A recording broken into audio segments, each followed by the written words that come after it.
Welcome to civils only. आज हम बात करेंगे वायुमंडलीय परिसंचरण और मौसम प्रणालियों के बारे में, मतलब उस विज्ञान के बारे में जो इनके पीछे काम करता है।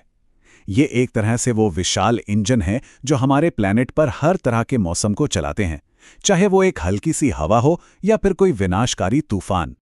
तो चलिए एक बहुत ही बुनियादी सवाल से शुरू करते हैं। हवा आखिर चलती ही क्यों है? कभी सोचा है कि क्यों कुछ जगहें गर्म और सूखी होती हैं और दूसरी ठंडी और गीली? इन सारे सवालों का जवाब ना एक ही बहुत पावरफुल प्रोसेस में छिपा हुआ है। और वो जवाब है सूरज की ऊर्जा का असमान वितरण। मतलब सूरज की गर्मी हर जगह बराबर नहीं पड़ती, और यही जो असमानता है ना, वो पृथ्वी की सतह पर वायुदाब यानी कि एटमॉस्फेरिक प्रेशर में अंतर पैदा कर देती है, और बस यही अंतर हवा को दौड़ाता है। अच्छा, तो चलिए अब इसमें थोड़ा और गहराई में उतरते हैं। अगर मौसम को समझना है तो इसका सबसे पहला कदम है वायुमंडलीय दाब को समझना। ये एक ऐसी अदृश्य शक्ति है जो आप कह सकते हैं सब कुछ कंट्रोल करती है। तो सवाल उठता है, ये वायुमंडलीय दाब आखिर है क्या? देखिए, आसान भाषा में कहें तो ये किसी भी जगह के ऊपर मौजूद हवा के पूरे कॉलम का वजन है। मतलब वायुमंडल की चोटी से लेकर समुद्र तल तक उस पूरे कॉलम का भार, और इसे मापते हैं मिलीबार या एमबी में। अब एक स्टैंडर्ड की बात करें तो समुद्र तल पर जो एवरेज एटमॉस्फेरिक प्रेशर होता है वो है करीब 1013.2 मिलीबार। ये एक जरूरी आंकड़ा है, इसे याद रखना अच्छा रहेगा। देखिए, वायुदाब दो तरीकों से बदलता है। एक तो वर्टिकली यानी ऊर्ध्वाधर, और दूसरा हॉरिजॉन्टली यानी क्षैतिज। जैसे जैसे हम ऊपर जाते हैं, दाब तेजी से घटता है। लगभग हर 10 मीटर पर 1 मिलीबार कम हो जाता है। लेकिन मौसम के लिहाज से जो असली खेल है ना, वो हॉरिजॉन्टल वेरिएशन में है। प्रेशर में ये जो छोटे छोटे हॉरिजॉन्टल अंतर होते हैं, असल में वही हवा को चलाते हैं। और इनको समझने के लिए हम इस्तेमाल करते हैं समदाब रेखाओं का, जिन्हें आइसोबार्स भी कहते हैं। अब ऐसा भी नहीं है कि हवा बस हाई प्रेशर से लो प्रेशर की तरफ एक सीधी लाइन में चल देती है। नहीं, हमारी पृथ्वी पर इसकी स्पीड और डायरेक्शन को 3 मुख्य फोर्सेस मिलकर कंट्रोल करते हैं। चलिए एक एक करके इन्हें समझते हैं। तो सबसे पहला और सबसे बेसिक फोर्स है प्रेशर ग्रेडियंट फोर्स, यानी दाब प्रवणता बल। ये कुछ नहीं, बस प्रेशर के अंतर से पैदा होता है। इसका काम है हवा को हमेशा हाई प्रेशर वाले इलाके से लो प्रेशर वाले इलाके की तरफ धकेलना। आप इसे हवा का स्टार्टर फोर्स मान सकते हैं, बिल्कुल वैसे ही जैसे पानी हमेशा ढलान पर नीचे की ओर बहता है। इसके बाद आता है कोरियोलिस फोर्स। ये एक बड़ा ही इंटरेस्टिंग फोर्स है। असल में ये कोई असली फोर्स नहीं, बल्कि पृथ्वी के घूमने की वजह से पैदा होने वाला एक आभासी बल है। ये उत्तरी गोलार्ध में चलती हुई हवा को दाईं तरफ मोड़ देता है और दक्षिणी गोलार्ध में बाईं तरफ। और सबसे दिलचस्प बात, ये फोर्स पोल्स पर सबसे ज्यादा मजबूत होता है और इक्वेटर पर बिल्कुल जीरो। यही वजह है कि भूमध्य रेखा के ठीक पास कभी भी ट्रॉपिकल साइक्लोन्स नहीं बनते। और तीसरा फोर्स है फ्रिक्शनल फोर्स, यानी घर्षण बल। सीधी सी बात है, यह हवा की रफ्तार पर ब्रेक लगाने का काम करता है, जो पृथ्वी की सतह की वजह से लगता है। इसका असर जमीन के पास सबसे ज्यादा होता है और यह करीब 1 से 3 किलोमीटर की ऊंचाई तक महसूस होता है। जाहिर है, समुद्र की सतह पर यह बहुत कम होता है। अब इन सारे फोर्सेस का असर हमें साइक्लोन्स और एंटी साइक्लोन्स जैसी बड़ी वेदर सिस्टम्स में साफ साफ देखने को मिलता है।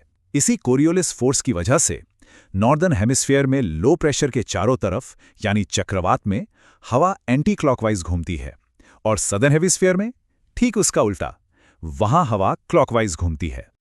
चलिए अब इन सभी फोर्सेस को एक साथ रखकर देखते हैं कि ये सब मिलकर हवा के ग्लोबल सर्कुलेशन का एक पैटर्न कैसे बनाते हैं। इससे हम पृथ्वी का एक विशाल कन्वेयर बेल्ट भी कह सकते हैं, जो लगातार चलता रहता है। तो ये जो पूरा ग्लोबल सर्कुलेशन है, इसकी नींव टिकी है कुछ मेजर प्रेशर बेल्ट्स पर, जैसे इक्वेटर के पास इक्वेटोरियल लो, फिर 30 डिग्री लैटिट्यूड के पास सब ट्रॉपिकल हाइज, 60 डिग्री पर सब पोलर लोज, और आखिर में पोल्स पर पोलर हाइज। और हाँ, ये पेटियां फिक्स नहीं हैं, ये सूरज की एपरेंट मूवमेंट के साथ साथ अपनी जगह बदलती रहती हैं। और यही प्रेशर बेल्ट्स मिलकर बनाते हैं 3 विशाल सर्कुलेशन सेल्स। पहला है हैडली सेल, जो इक्वेटर की गर्मी को सब ट्रॉपिकल इलाकों तक पहुंचाता है। दूसरा है फेरल सेल, जो मिड लैटिट्यूड्स के मौसम को ड्राइव करता है। और तीसरा पोलर सेल, जो ध्रुवों पर ठंडी हवा को सर्कुलेट करता है। ये तीनों सेल्स एक दूसरे से जुड़े हुए हैं और मिलकर पूरे प्लैनेट पर गर्मी को बैलेंस करने का काम करते हैं। ठीक है, तो अब जब हमने ये बड़े स्केल का पैटर्न समझ लिया है, तो चलिए देखते हैं कि ये उस मौसम से कैसे जुड़ता है जिसे हम रोज महसूस करते हैं, जैसे कि फ्रंट्स और साइक्लोन्स। तो फ्रंट या वाताग्र क्या होता है? सोचिए, जब दो अलग अलग नेचर की हवाएं, मान लीजिए एक ठंडी और सूखी और दूसरी गर्म और नम, आपस में टकराती हैं, तो उनके बीच जो बाउंड्री बनती है उसे ही फ्रंट कहते हैं। ये एक तरह का बैटल ग्राउंड होता है जहां तापमान अचानक बदलता है, बादल बनते हैं और बारिश होती है। अब चक्रवातों के जो दो मेन टाइप्स हैं, उनमें काफी बड़ा अंतर है। एक होते हैं एक्स्ट्रा ट्रॉपिकल साइक्लोन्स, जो मिड लैटिट्यूड्स में फ्रंट से बनते हैं और ये बहुत बड़े इलाके को कवर करते हैं। दूसरी तरफ हैं ट्रॉपिकल साइक्लोन्स। ये अपनी सारी एनर्जी गर्म समुद्रों से खींचते हैं। ये साइज में तो छोटे होते हैं, लेकिन इनकी हवा की रफ्तार बहुत ज्यादा और अक्सर विनाशकारी होती है।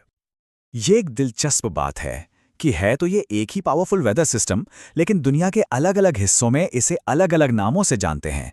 जैसे हिंद महासागर में हम इसे साइक्लोन कहते हैं, तो अटलांटिक ओशन में इसे हरिकेन कहा जाता है, वेस्टर्न पैसिफिक में यही टाइफून बन जाता है और वेस्टर्न ऑस्ट्रेलिया के पास इसे विली विलीज कहते हैं। तो इन सब का निचोड़ क्या है?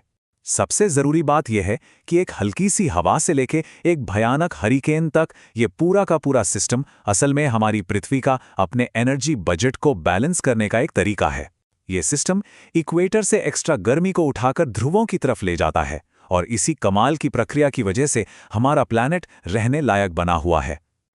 तो अगली बार जब हवा का कोई तेज झोंका महसूस हो या आसमान में अचानक बादल घिराएं, तो एक पल के लिए जरूर रुकिएगा और उस विशाल अदृश्य मशीनरी के बारे में सोचिएगा जो उस एक पल को मुमकिन बना रही है। क्या अब आप उसके पीछे काम कर रहे इन ग्लोबल फोर्सेस की कल्पना कर पाएंगे? अगर आपको ये वीडियो फायदेमंद लगी तो वीडियो को ज़्यादा से ज़्यादा शेयर करें, लाइक करें और चैनल को सब्सक्राइब करें। और कोई सुझाव हो या टॉपिक सजेस्ट करना हो तो कमेंट ज़रूर करें। साथ ही वनडे एग्जाम से रिलेटेड करंट अफेयर्स सीरीज और हमारा मेंस रिलेटेड पॉडकास्ट ज़रूर देखें। धन्यवाद।